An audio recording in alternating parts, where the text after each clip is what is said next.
Ошон үчүн кимде ким намазга чын жүрөктөн турган болсочу, любой оордон айга чейин ушуну. Любой медитациядан, сүй сайын, жүй сайынан бери жакшы. Андан өтүп кетет субханалла. Ошо намазга тургула. Намазга тургула дегендечи, ушундай башкача тургула да. Даярдан Роббим алдына туруп атам. Жаратуучум алдына келатам. Бул мага буйрук болгон.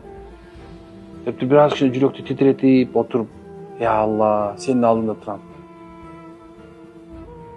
Аллаху акбар деген болду. Кичине болсо да унут бул дүйнөнү.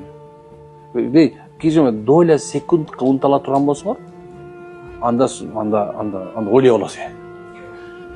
Чын айтам. Ошол жолго, ушул нерсе келүүгө мына жол бар бир аз.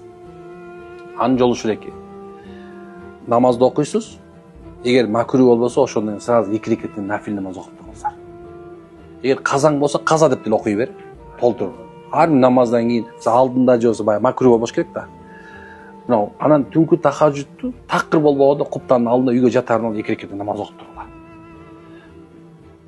Ушуну мына тынбай эле ушул нерсени, баягы оюң ар нерсе келет, ушундай нерсе болот, бирок окуй берип турган болсоң, иншалла бир нече убакыттан кийин кадимги ошол нерсе келет.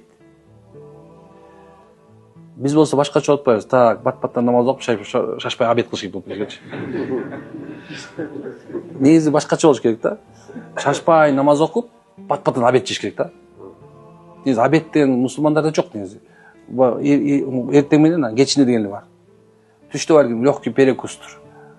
Бирок айтайын деген нерсе эмнекен? Ибадатты мындай кандай адат катары кылбагыла. Окубочу, тоотабы? Ушундай. Амин. Субханалла, хамдик. Ашхала анта астагфирука ва атубу илейк.